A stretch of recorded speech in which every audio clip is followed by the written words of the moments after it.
میں نے کہا ہم تو ڈاکٹر فریدہ کے پاس جائیں گے، میرے منہ سے نکل گیا۔ میری امی نے کہا وہ ڈاکٹر فریدہ اس کے پاس جانا تو وہ بدتمیز ہے، جان بوجھ کر کچھ کر دے گی ہم سے بدلہ لینے کے لیے۔ میں نے کہا وہ ایسی نہیں ہے، اس نے ہم سے 1 روپیہ بھی نہیں لیا۔ میری ماں نے کہا بہت ڈرامے کر لیے تم نے اپنی بھابھی کے ساتھ مل کر، یہ بچے کی زندگی کا سوال ہے، بس ہم اس کو لے کر جا رہے ہیں۔ وہ بھی بے بس ہو گئی۔ میرے بھائی نے میری ماں کا ساتھ دیا، میری بھابھی کو ڈاکٹر کے پاس لے گئے۔ ڈاکٹر نے جب یہ سب دیکھا تو وہ بھی کافی پرانی ڈاکٹر تھی۔ اس نے کہا کہ ابھی مصنوعی دور ہے، ان کی ڈیلیوری ہو جائے گی۔ میں نے ہسپتال کی طرف دیکھا، ڈاکٹر کی شکل بھی ڈاکٹر نہیں لگ رہی تھی، ایسا لگتا تھا وہ کوئی دائی تھی اور ڈاکٹر بن کر بیٹھی تھی۔ ہسپتال بھی بہت گندا تھا، رات کا وقت تھا اور کوئی نہیں تھا ہسپتال میں، جیسے لوگوں کو اس پر کوئی بھروسہ نہیں تھا۔ ہم بھابھی کو اندر لے گئے، میں نے کہا میں بھی ساتھ جاؤں گی، انہوں نے کہا تم بھی آ جاؤ۔ میری ماں نے کہا کہ یہ لڑکی تو پاگل ہے، آپ نے ایسی لڑکی نہیں دیکھی ہوگی جو اپنی ماں سے زیادہ اپنی بھابھی کی فکر میں لگی رہتی ہے۔ مجھے بھی اندر بلا لیا گیا۔ بھابھی مجھے بار بار کہہ رہی تھی کہ مجھے یہاں سے لے جاؤ، میں خود پریشان تھی کہ میں کیسے لے جاتی، اب تو ساری عورتیں سر پر کھڑی تھیں۔ میری ماں نے ان کو پیسے بھی دے دیے، وہ اپنا کام شروع کرنے لگی۔ میں نے بھابھی کو کہا کہ اللہ پر بھروسہ رکھنا، ڈیلیوری تو ہر جگہ ایک جیسی ہی ہوتی ہے، سب خیر ہوگی، فکر نہیں کریں۔ میں نے آخری حربہ آزمایا اور بھائی کو کہہ دیا کہ یہاں سے چلتے ہیں۔ بھائی نے کہا جس ہسپتال میں تم جانے کے لیے تیار ہو وہ پرائیویٹ ہسپتال ہے، وہاں بہت پیسے لگیں گے، رہنے دو۔ اب میں ان کو کیسے بتاتی کہ پیسے نہیں لگیں گے؟ میں بار بار ڈاکٹر فریدہ کا نمبر ملا رہی تھی پر ان کا نمبر بھی نہیں مل رہا تھا۔ میں اپنی دوست کو فون کر سکتی تھی، ڈاکٹر نے کہا یہ بات کسی کو بتانی بھی نہیں ہے۔ مجھے سمجھ نہیں آ رہا تھا کہ میں کیا کروں، میں یہاں مصروف تھی، انہوں نے کام بھی شروع کر دیا۔ میں واپس چلی گئی۔ تھوڑی دیر کے بعد ہم سب نے ایسا منظر دیکھا کہ ہمارے قدموں تلے سے زمین نکل گئی۔ میری بھابھی کے ہاں ولادت ہو گئی تھی، میری بھابھی نے بیٹے کو جنم دیا۔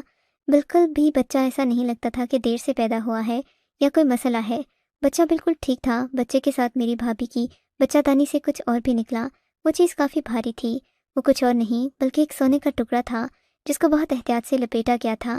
اس کے اوپر کوئی خاص قسم کا کاغذ چڑھایا گیا تھا جس سے انسانی چمڑے کو کوئی نقصان نہیں پہنچتا۔ ہم سب حیران تھے۔ وہ ٹکڑا میری ماں نے اٹھا لیا اور وہاں سے بھاگ گئی۔ ڈاکٹر نے کہا بچہ 12 مہینے کا نہیں بلکہ 9 مہینے اور 15 دن کا ہے، سب کچھ بالکل نارمل ہے۔ آپ کو کس نے کہا اتنے مہینے گزر گئے؟ ہم لوگ گھر آئے۔ گھر میں میری ماں کی خوشی کا عالم نہیں تھا، اس لیے کہ ان کو ایک پوتا ملا تھا، بلکہ اس لیے کہ سونے کا اتنا بڑا ٹکڑا بھی مل گیا تھا۔ ہماری سمجھ سے سب کچھ باہر تھا، لیکن مجھے پتہ ہمارے گھر آ گئی۔ رات کے 12 بجنے والے تھے، اس کے ساتھ ان کی بہن اور میری دوست بھی تھی۔ انہوں نے آ کر مجھے بتایا کہ مجھے یہ سونے کا ٹکڑا ہسپتال کی ایک دیوار سے ملا۔ جب میں نے اپنی ڈگری ٹانگنے کے لیے وہاں پر سوراخ کروایا تھا تو وہاں ایک بہت بڑا حصہ ٹوٹ کر گر گیا۔